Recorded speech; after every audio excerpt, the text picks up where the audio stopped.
The Generation Cowboys and Sports Talk. My dad, my partner, my co-host, Cowboy Joe 64. I am your father. Just to get the Cowboys 2 good games to hopefully understand that they need to go receiver and go high with this next pick. Yeah, yeah, that's really what this is gonna be about. All right, what it do, people? You're looking live at Generation Cowboys and Sports Talks. I'm the host, DJ. I tell you what, I'm joined with my co-host, my dad, partner in crime, Cowboy Joe, also known as Cowboy Joe 64 on Twitter, and we are back with another one. And today wraps up day 5. Was it day 4 or 5 of free agency? And we're going to be talking about Cowboys boom or bust. Did they do enough? What can they? If they didn't do enough, what can they still do? And then what's the outlook as far as the season coming up, and how many dominoes have failed, and what are we looking at exactly? So you want to say what's up to the people and kind of dive into your thoughts about this day, this last day of free agency that we have. So what's up to the people? Can you hear me okay? Mm-hmm.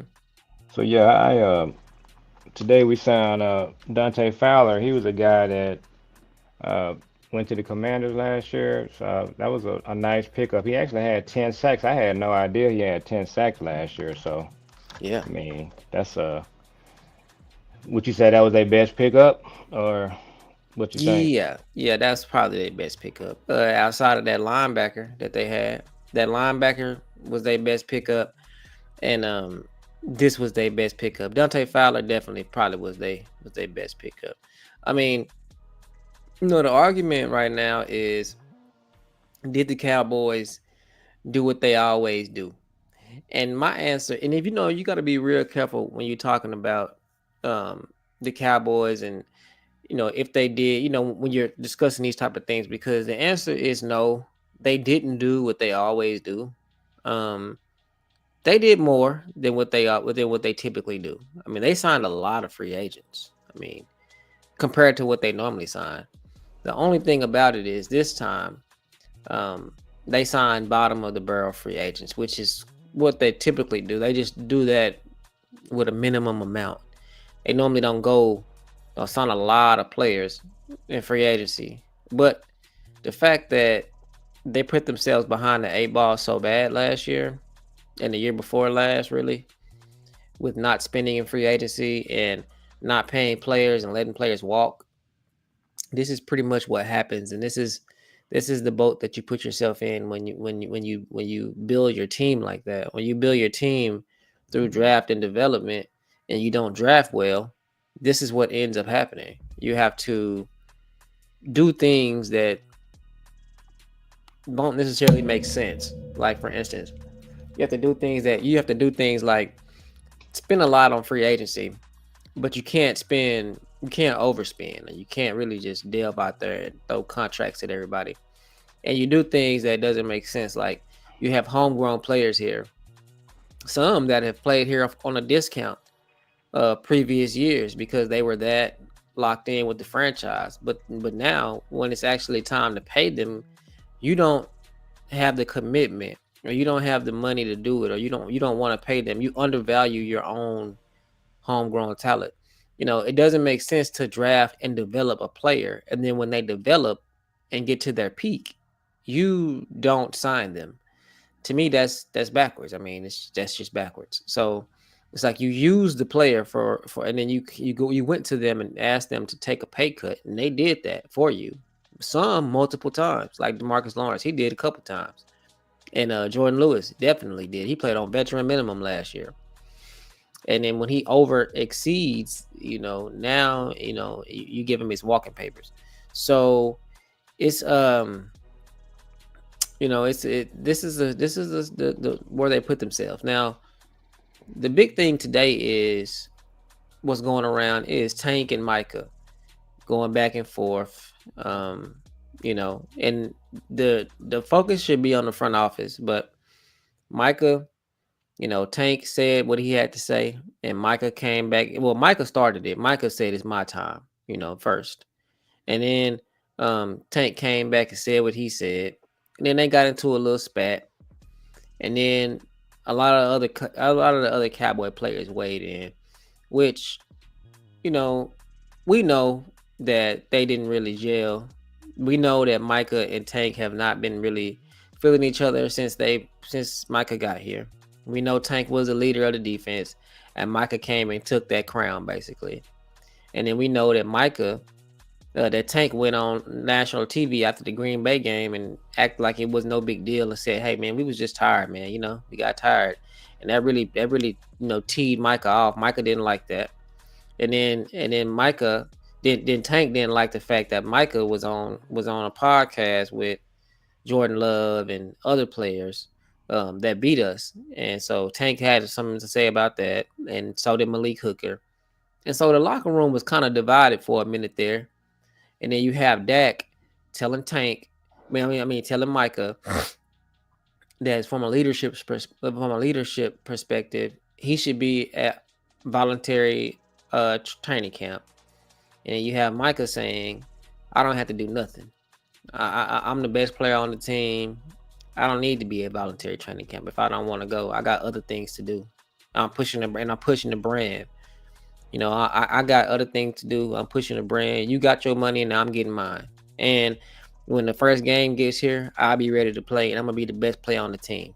So it's certain players, like Jimmy said, if this guy falls asleep in a meeting, he loses his job.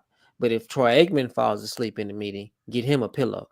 So it's just like, these type of things. It's just like Micah gets a pass because he's that good, and we know where Micah's heart is at. We don't have to worry about that. Like Zeke, if Zeke is missing OTAs and practices, you have to worry because Zeke might really be out there doing something. He might really be, you know, wherever. But somebody like Micah, he's the new wave of player. All of these players now, they all got podcasts now, and so Mhm. just like the NIL. Yeah, I mean, this is the new wave of players. Shador, Travis Hunter, they all gonna have podcasts because it's just a money making business right now. You know what I mean? With social media, everyone wants to see what these guys are doing, and if they're just regular people outside of we've never been able to see what these athletes do on a day-to-day basis. And Micah took it to the next level to where uh Micah took it. What's up, Iman? Micah took it to the next level to where it's like um he's saying things that's on his mind. Instead of him being a company man and a businessman and all of this, Micah took it to that level to where he's actually having his opinions and saying what he thinks and actually communicating with other players across the NFL, like letting the Cowboys know, like, you don't really run me like that. I can talk to Jordan Love. I can talk to CJ Stroud. I'm friends with all these guys, and we trying to win. And it don't matter when I see them on the field. It's a battle, but after that, we cool. And that's how, you know. Right now, he's in Dubai with several other players, and so, this is a new wave. This is a new generation. So Shador, Travis Hunter, they gonna all have podcasts, and they gonna all be making millions of dollars from their podcast. It gives them more leverage because they don't have to depend on an NFL contract. They don't have to depend on Jerry Jones to pay him because he's the Gridiron Bleacher Report president. He gonna get paid regardless. So that's why Michael was saying, I don't have to be the highest paid. I just want to win because I'm already a solidified superstar. I'm doing what I want to do anyway. So if you don't pay me, somebody will. I'm not worried about that. I'm trying to win. And so today was a day. I think it was healthy. Everything that we're seeing, even though the focus should be on the front office, I'm glad to see Micah standing up for the team and Micah letting it be known that, hey, I'm the leader now. This is my team now. And I'm glad to see that, and I'm glad to see that DeMarcus Lawrence commented and said, "Hey, y'all not gonna win the Super Bowl," because that makes Micah and everybody else say, "Nah, we will win a Super Bowl, and we're gonna prove you wrong." And then you have Brandon Cooks coming out and saying, "Hey, Dak, the front office and McCarthy, they just left Dak out there to dry. They left Dak out there to hang. They didn't use me right in the offense, and they didn't put in no pieces around Dak. And Dak is a winner, and he can get it done, but he can't get it done the way that they're trying to do things. That's not going to work. He's going to fail if they continue to build the team around him like they have in the past. And then you flash back to Dak on the sideline saying we effing suck. So all of these things go together, and it's all making sense. Then you got CD saying things like, you know, he doesn't want to be on the team that we're the only ones not utilizing free agency and building the team. So, and we know that CD, Dak, and Shoddy went to Mike McCarthy last year and pretty much tried to get him to switch to change his tune about calling the plays, and then McCarthy shot him down and was just like, no, he gonna do things his way. This is his last year. He gonna do things his way. They forced Zeke on him, and the Joneses forced Zeke on him, and instead of McCarthy saying, you know what, I'm gonna play the best player that we have available in Rico, I'm gonna play Zeke to put it in the Joneses' faces. Like, this is who y'all wanted. This is what y'all get. You know. Mm, So I'm gonna yeah. play Zeke, and so it's a lot of stuff going on right now, and we're gonna see how it all plays out. So, what do you think about everything that I just said? So I really I watched Vach. I really liked his show last night. It's one of his better shows. A lot of people was commenting on that. So shout out to Vach. And he was just basically saying that your camera is going in and out. It's like it's going black. Not now it's black. It's kind of Okay. going back and forth. But I Uh-huh. don't know if you can see that. But Mm-mm. I can't. yeah, he was just basically saying that a lot of the issues that we have with the locker room with the players, Uh-huh. it all of the fingers need to be pointed at the front office. And Lou was also saying that, and shout out to Lou. And so with the leadership thing with Micah, you know, everybody knows Micah is a leader or the leader. So I think at some point, a lot of the leadership stuff, it's just kind of like a moving target. Um, but not really concerned about Michael. I haven't had any issue with him with his podcast, with his travel, because like you said, at the end of the day, he's gonna show up and play. I do hope they get him signed so he can be in mini camp and training camp on time because he is somewhat going into a new defense, and so he had a little adjustment last year with Zim, so he got to get in and get the Eberflus thing, kind of going. So yeah, it's kind of the usual Cowboys drama, but at the end of the day, Uh-huh. uh, I think Micah's gonna come in and do what he needs to do. I do like some of the guys that they brought in. You got a leadership quality and some of the guys they brought in. So, and then with Shotty, I think our locker room is gonna be better this year just because of his style of coaching. His dad was a great motivator as far as bringing the team together. So I think it's gonna all come together on that front. With the free agency thing, you know, we still need a couple more pieces. A lot of people are still really big on us getting a veteran receiver, which I agree with. So we got to figure out what Keenan Allen, Stephon Diggs, and Amari Cooper may want in terms of a contract. So what do you think about those three guys? If you have to pick one of those, who would you choose?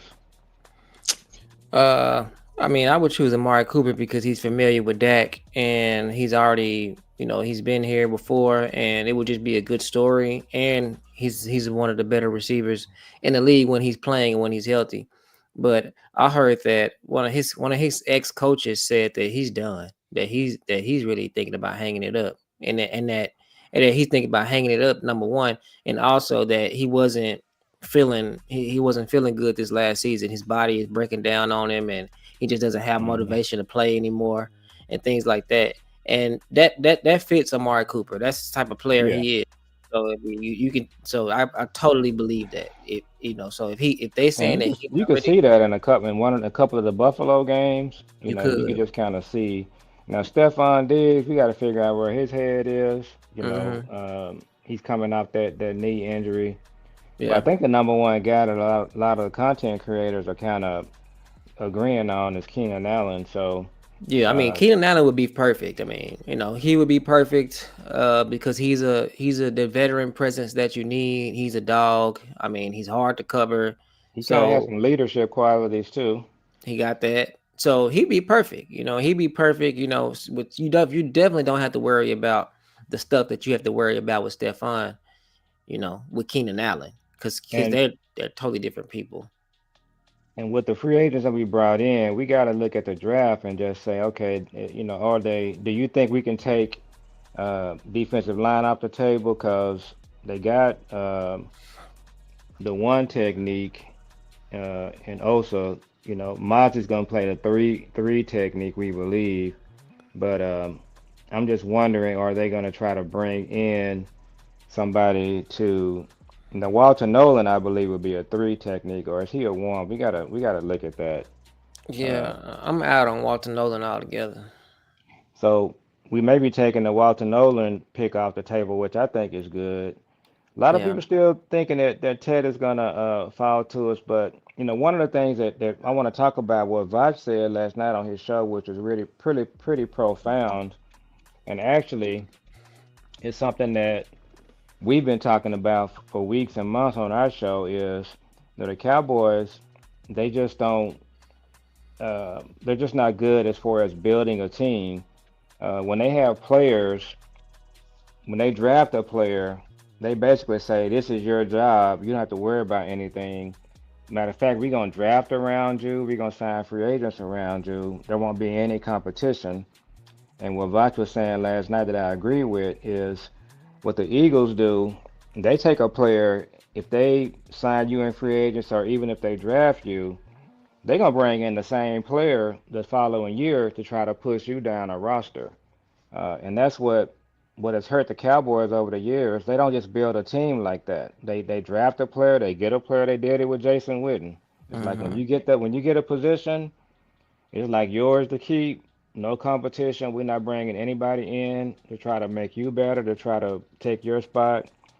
And that's one of the problems with the Cowboys organization. And I thought that was Hmm. pretty profound what Voch was talking about last night. What do you think about that? I think that he's spot on, and I think that I wasn't looking at it like that until you said that earlier. We got some shout outs. We're gonna shout out Darlene Mosher. She said the guy from the Commanders, he was all pro. He had 10.5 sacks last year, and he was big against the Rams and the Lions in the playoffs. She talking about Dante Fowler. Yes, Oh that yeah. was that was a good sign. And Dante Fowler was one of the people that we hated to see him go when he went last And year. that's Darlene. Yeah. Hey, And welcome to the then show. Thanks for welcome to the joining. show. And then what's up, Ty? Ty said you said it backwards. Osa is the three tech and Solomon is the three tech and Mozzie is the one tech. And they need Okay, I another did. one. I did. Thanks for that correction. That is correct. You're right. Yeah. So So I mean now, when so are we going to be looking to draft another one check? Is what I was trying to say. Uh, yeah, I mean, but my whole thing is yeah, that's fine. We can draft another one tech. But I just don't want to uh he was really good in the playoffs. Commander that Teddy that says he was really good in the playoffs. We got a really good player. We was I feel like this. The Commanders are really I mean not the Commanders, but what was I gonna say? I lost my train of thought. I want to take a one technique, but not in the first or second round. I mean, now if that's the best player available, then that's just the best player available. But I mean, I've been saying this for a couple of years now. We need offensive firepower. Now you don't want to draft for need. So if you get someone like Mason Graham or Kenneth Grant, you get wiped out and or you trade back or something like that, and the best player on yeah. the board So is Graham Kenneth and Grant. Grant, one is a one technique and one is a three. I think which one is the bigger guy? Grant is the bigger guy, and So Graham he's is the a better guy. yeah. So Graham, it sounds like Graham is a three technique. Yeah, Now you like Graham I falling like down. both of them. Yeah. I like Graham and Grant. I like both of them. So I'll be okay with either one of them in the position that we pick them in. Like if Graham falls to us at 12, which he won't, I will be okay with picking him at 12. But he's not gonna fall that far. But if Grant would, Grant is rated like 25th to 26. So if we were to trade back, or if he falls to us in the second, I would be okay with drafting him there. Yeah, and that's kind of what we are talking about as far as building your team. If you add one of the Michigan defensive linemen, again, what you're doing, You're just bringing in competition. You're not saying anyone on your team is locked in. You know, one of the old Cowboy OG stories I would tell is back in the '90s. You know, when we won our first Super Bowl, uh, James Washington was a Pro Bowl safety. You know, that first year we Mm-hmm. won a Super Bowl. Well, the second year, and in that same year, we drafted Darren Woodson. So Darren Woodson's rookie year, he was a backup, played a lot, played in the nickel. Well, the following year, when they went to the '93 Super Bowl, that season, before the season even started, training camp hadn't even started yet, Jimmy Johnson named Darren Woodson the starter. And James Mm-hmm. Washington was livid. He went to the press and everything. Now, Jimmy drafted Darren Woodson. He took James Washington's spot at the safety, but James Washington played a lot all throughout the season. In fact, in the '93 Super Bowl, although James Washington wasn't starting, he should have been the Super Bowl MVP. But, you know, we've talked about how Jimmy would tell Nate Newton every training camp, I'm trying to replace you. This guy right here, I'm bringing this guy in right here to take your spot. And what it did, it made Nate Newton a better player. And it just brought the problem with the Cowboys over the years, they have not done that. And And and we, that's a part of the culture issue. that's the culture. And then we heard today that the Eagles, they're actually trying to move on from Dallas Goddard. If Dallas Goddard was a Cowboy, Cowboys wouldn't be trying to move on from Dallas Goddard. He would Mm-mm. be here just like Witten was. Yeah. Witten stopped progress for other players. They Mm-hmm. even let Witten come back out of retirement. So one of the things that's hurting our team is the culture of there is no competition. Everybody's safe. When, you know, when we draft you, when you're one of our guys, Mm-hmm. you know, you're solid. So I think one of the things that would absolutely make Mazi better, Schoonmaker, Guyton too, would just be this uncomfortable feeling that if I don't perform, my job is on the line. It's just like it's like it's really devastating that CD Lamb and Dez didn't get to play together. That's really crazy. Like, you know what I'm saying? Like, they literally got rid of Dez to get another because they knew they was gonna draft a running. I mean, they knew they were gonna draft a wide receiver. Like, that's kind of Yeah. stuff they do. It's like kind of goes back to the point of like, okay, we're not gonna keep Rico Dowdle and get a running back in the draft. We're gonna just let Rico Dowdle go and get a running back in the draft. It's like we're gonna Hmm. get someone to put up under you, or we're gonna get somebody to replace you instead of just having, you know, abundance of talent at a position. Like, you know how, like, you know, like that like the Eagles, they got big boy from Georgia, and then they turn around the next off season in the next draft, and then they got Jalen, what's his name? They drafted the same position 2 years in a row. The Cowboys wouldn't have did that. You know what I Yeah. mean? And the Cowboys, They're taking the best player is what they're doing.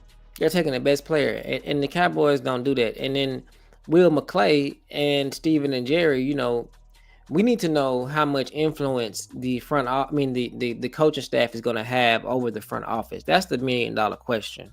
Because if the coaching staff has more influence over the front office, then maybe possibly they will be drafting weapons, and maybe they will be drafting and not reaching for players, because, you know, if we let Will McClay, Steven, and Jerry do the picking, then we will probably end up with Walter Nolan. You probably won't end up with a wide receiver. If you do end up with a wide receiver, it'll be a a third round wide receiver, because they don't value that position like that. To me, just like to me, it's just like they're doing the wide receiver and the running back like they did safety and linebacker all those years. They're just saying, you know what, I fully believe that they will go right out there with those two guys that they with Miles Sanders and Javonte Williams. That those will be their starting running backs. They will be okay with that. I really Yeah. feel like they will be okay with CD and Tolbert and Mingo. They will be talking about Mingo needs to step up. That's why they traded for him, because he's really talented, and, you know, Tolbert is making a big jump. I feel like they will walk out there and they will say that. Voch said that exact same thing last night. So we got to be careful, because they will do something so backwards to where, like, Sam Williams will be a starter. Um, what did we Marshawn Nealon will be a starter. Dante Fowler will be a starter. Mozzie Smith will be playing. That guy that we traded for will be playing. These are all defensive linemen, and they will draft a defensive lineman in the first round. After I said all of those people, Yeah. when we need a running back, and when we need, it's almost like it would make more sense right now. It would make more sense to reach for Marion Hampton than to draft Walter Nolan. It would make more sense. Why would you draft? Why would you draft Walter Nolan when you have all of when you did all of this year? You re-signed Osa. You got Mozzie. You got these edges. You got a great. You got Well, Dante Fowler back. Mozzie's performance is leading you to reach to get another. So the last two drafts have put us in a situation to where we're kind of having to reach to make up ground. We're kind of behind the eight ball. So that's kind of what's happening there. But it's gonna be interesting to see, how it all plays out. Right now, Shadi, he got to be feeling like, we're doing a lot of player acquisitions on the defensive side with some of the guys we've signed. And have they signed any offensive players in free agency? Do I have it right? It's been all defense. Has there been any Uh, offense? Javante Williams Oh, and that's right. The two running backs. Yeah. yeah. Okay. Darlene So said we just signed a fullback from San Francisco. Did we sign Cal Juszczyk? you check. Did I that don't just know. happen? Let me see. You can't figure out what's happening with your camera? Yeah, I know what's happening with it, but I can't. I think if I try to fix it, it's gonna log us off. Oh, okay. Let me see. Let me see. I'm Let not me seeing see. anything on it. But Let me see if we got him. but yeah, The- while you looking for that, I think Shadi maybe they're setting it up to where the draft will be kind of centered around the offensive players, especially with the skill positions. I still think we can double dip at running back with the draft. We definitely can uh, sign a receiver. And then I'm wondering also if Keenan Allen and Stephon Diggs, if the prices would go down on them. So we could still come out of the free agency looking a whole lot better than we did last year. And if we nail this draft, and I keep telling people we really cannot screw this draft up, but yeah. you always gotta be mindful of what Dallas is doing, and that's what Voch was saying last night. I think Voch, I mean, he was just echoing what we've been saying for weeks and months.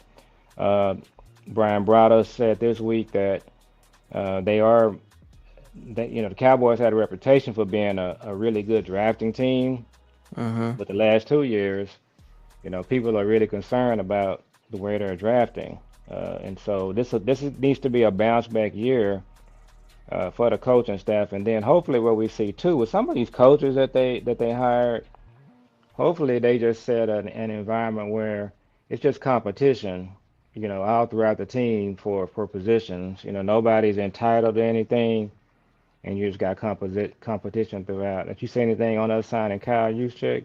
No, I didn't see that. Well, okay, but We signed a lot of free agents, though. I mean, I'm just looking at the Cowboys' Twitter, all the free agents that they signed. Miles Sanders, Dakota Shepley. No, Dakota Shepley. and I He's had to go been back here. and look at Miles Sanders. I kind of had forgot him, but I remember him from the Eagles. Dante Fowler, uh, Peyton Turner, defensive end. I watched both the running backs last night. I mean, look, I think both guys are better than what we had last year. Uh-huh. But you still gotta draft a rookie, and I think we need to double dip at rookie. Yeah, I Uh, mean, like I said, I said that earlier today. I would be trying to get a Genty or a Marion Hampton, and then I would be coming back and looking at those rounds to get like Giddings or like Brashard from SMU, or I would even try to go big. I would try to get Genty and Travion, or Marion Hampton and then Travion, even if I got to go back to mhm. back. Um, that's what I would be trying to do. I would be trying to build like they like trying to build a Death Star. I'd be trying to build a Death Star on offense And you because need to look at these tight ends too, because with Dallas, I mean with Dallas Goddard looking at being released, you know Mhm. what the Eagles are gonna do. Oh yeah. They gonna try to sign our guy that we've been looking at. They gonna go after somebody like that, Fannin. Yeah, or Tyler They gonna Warren. or Tyler Warren, or yeah, you better watch them because everything that you should be doing, the Eagles, the Chiefs, and the Ravens, that's what they're gonna do. Hmm. In I the mean, the last two Cowboys, drafts, they they just outdrafted us. they just that shit. It's just that simple. They just outdrafted us, and they did better in free agency. Yeah, they did better in both. So Hmm. that's the league. And so what I keep going back to the discussion that we've been having all week and the last since we started our content is my thing is I keep going back to this front office. They're just not good at what they do. They, Hmm. it's a lot of razzle and dazzle. People are talking about they're trying to get clicks and trying to get media coverage. We need to start looking at this front office, just like Lou said the other night. Shout out to Lou. You got to start looking at this front office and the way they operate. We got 30 years of the same old thing, what they've been doing, and Hmm. it's just the results are the same. And it should you should be able to, and what I've mentioned before many times, if you're running a company and you're looking at reports and you're looking at analysis, and then you got a 30-year pattern of you not hitting the goals, whatever the company goals are, Hmm. you're either gonna fix that or you're gonna bring somebody else in from the outside to look at it. And that's what we I did see what. all the time at the company I work for. And see, my problem comes in when you don't when you don't want to accept the fact that you are wrong. When you don't when you're Hmm. not willing to change. When you don't want to accept that you're doing things the wrong way. That's where my problem comes in. My problem comes in when you have him saying that a 30-year drought and puts that in air quotes. You see, that's my problem. It's just like, what do you like? Why are you putting it in air quotes? Like that's not accurate. You know, and calling it a so-called drought. What do you mean the so-called drought? Like that's what happened. I mean, like that's the truth. Um, it's really hard to sit back and watch someone continue to do things the wrong way. They're told that they're doing things the wrong way. They see examples of other teams, namely your rivals in the NFC East, the Philadelphia Eagles and the Washington Commanders, doing the right thing and immediately getting results quickly, twice as fast as you have. I mean, the Eagles just got put out of the first round in the playoffs 2 years ago, and they went on a free agency shopping spree and got the best running back out there. um, they didn't. They also went and they drafted well, and they won a Super Bowl the next year. And while you did absolutely nothing, you didn't do any of that. You didn't do anything in free agency, and you didn't do anything in the draft.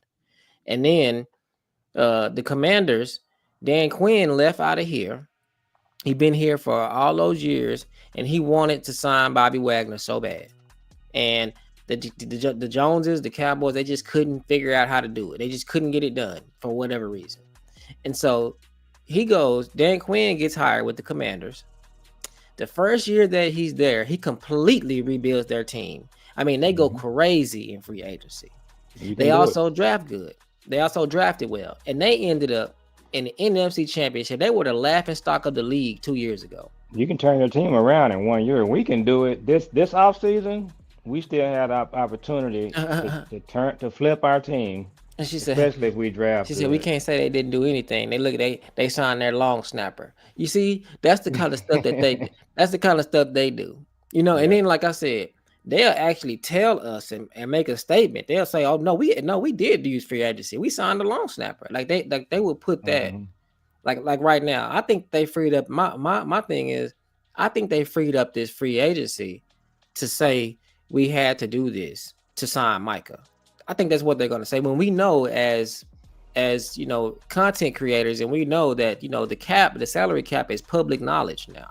So we know that they didn't need to free up any space to sign Micah. Okay. Those things don't go together. They get more space by signing him. Well, So even Michael is not gonna let him get away with that. When Michael gets signed, whenever he gets signed, this mhm. first press conference that he's gonna that he's gonna have, he's gonna be talking about the fact that they still need to add some things to this team. You know that's coming. Yeah, and they know that's coming. That's why they're not going to sign him until after the draft.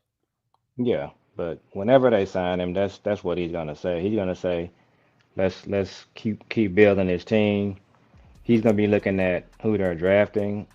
He's gonna be live like he was the last time when they drafted. So And look, Micah, right now Micah's not gonna give them no room. he not getting no room. Right now he on his best behavior, and Yeah, that's right. And that's right now, and he's still acting up, and he on his best behavior, and he going and anybody that's talking crazy about the star, he going right at their neck like Tank. yeah, and so them flipping the switches on those contracts to sign just to sign Micah doesn't make a whole lot of sense because they could just sign Micah. That would actually give them more cap room. So, but yeah, we just gotta Yeah, we did some really good free agency. We did good free agency this year. I'll give them that. Now we they did didn't. better. We did better. Yeah, they didn't get the splash players. Well, they didn't get the splash signings that I wanted them to get. That we wanted them to get as fans. We wanted them to get a good running back. We wanted them to get a good linebacker. We wanted them to get one of the best receivers. They didn't do that, but they did make the team better, the defense better for sure. They did do that. Um, Incrementally they did that, and I give them props for that. That's why the next thing is the draft. We got to see how they do on the draft because they did good with the coaching hires, with the hiring. They did good on that, and in free agency they did something different. They did better. So we're gonna see what's next with the draft, and we're gonna see what's going on. So you're gonna do a Because couple of mock drafts. yeah, we can do a couple mock drafts, and we can get it out. So I can my computer is on 12% anyway. So So we let's might not see. even be able to see if you do your mock drafts. Let's just try and see. Uh, I forgot. I was going to say something, but I forgot. But yeah, shoot, we got how long until the draft? We still got another. We got a month. It's really like 6, 7 weeks. So it's the end of April. So we still got a minute. We're not Yeah, even a month away yet. So we about 6 weeks away. So plenty of time to. And shout out to Big Time Show. He's back. I watched his show yesterday. So glad he's doing better. My new brother. So shout out to Big Time. shout out to Big Tom. Yeah, Darlene said this is how Jimmy Johnson built his team. He did build with small free agency. Yeah, he Hmm. did. He definitely Yeah. did. He definitely did. And he also if he drafted you, you played right away. And he also made a competition for the other players. Like he just said, he used to tell Nate Newton every season, I'm trying to replace you.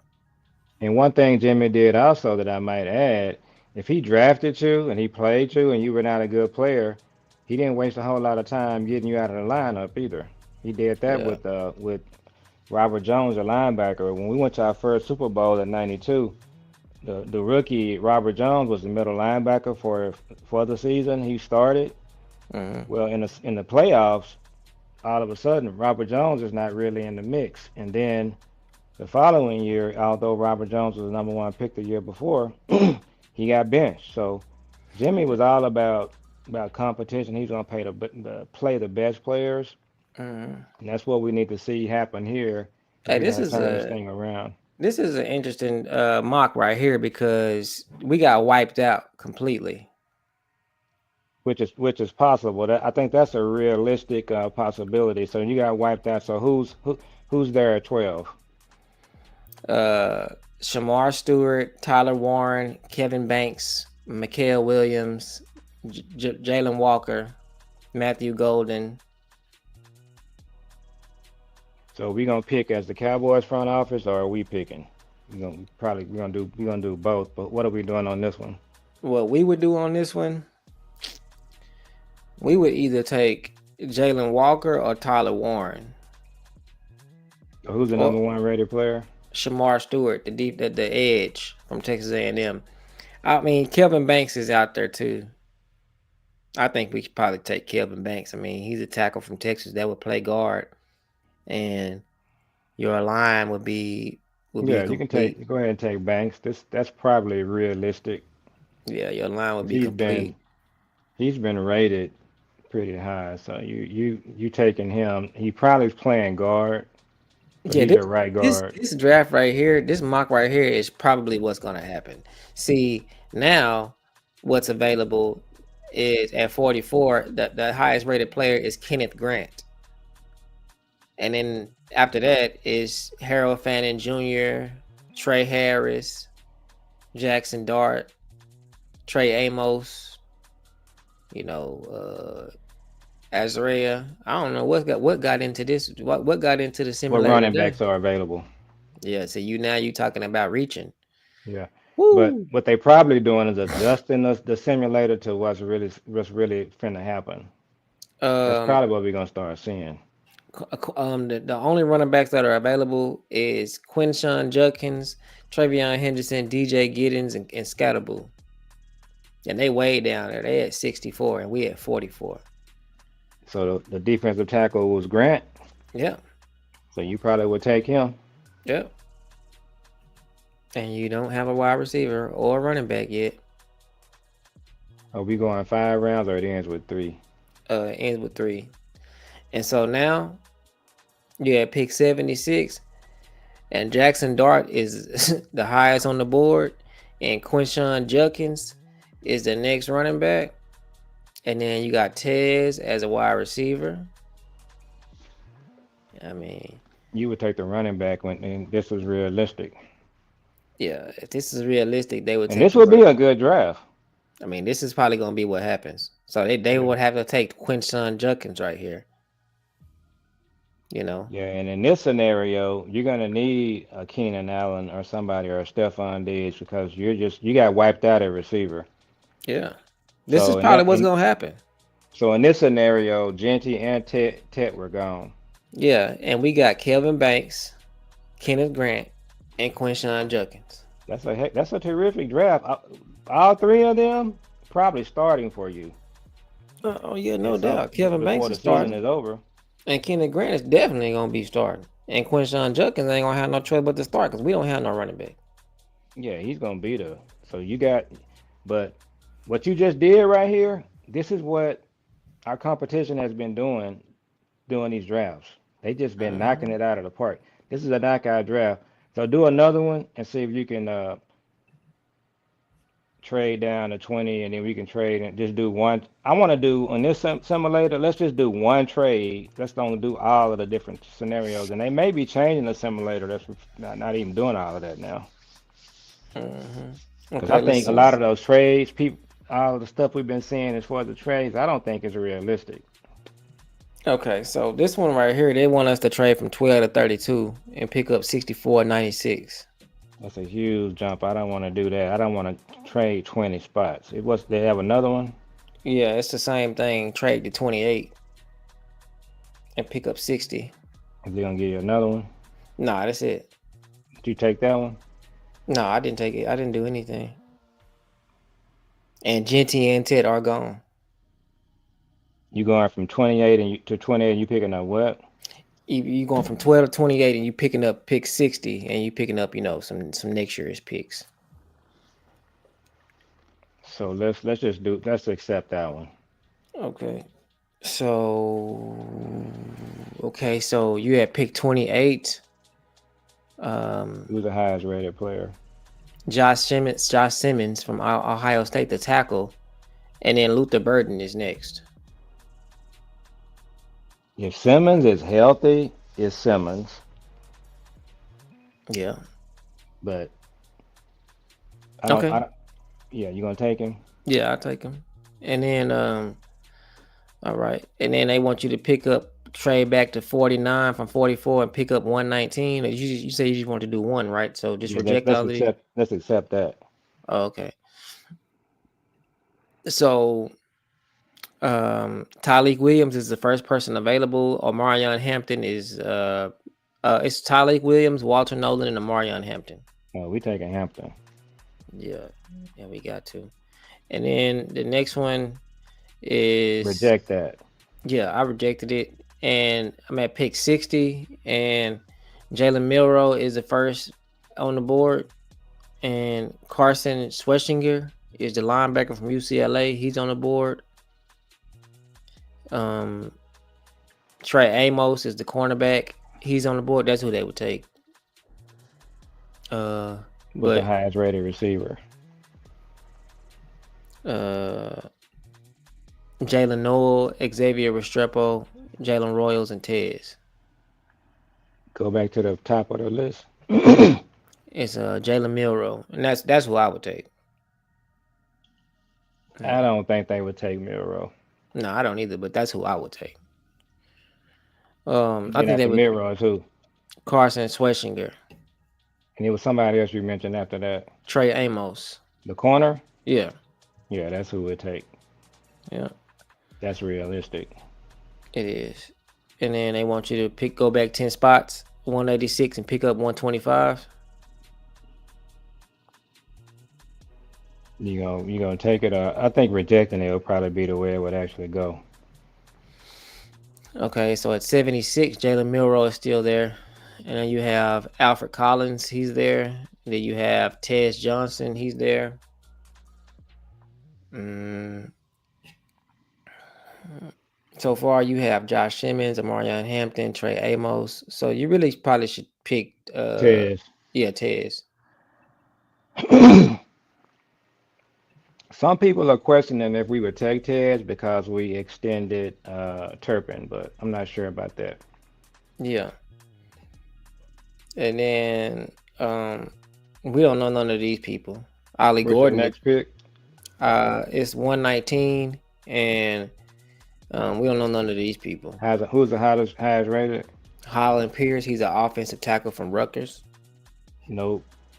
What's Uh, I see. I see. Ollie Gordon on here, the Oklahoma State running back, I would take him. and let me see. What about wide receiver? No, no. Yeah, I would take him. Let me see what the quarterbacks. Yeah, Riley Leonard is there.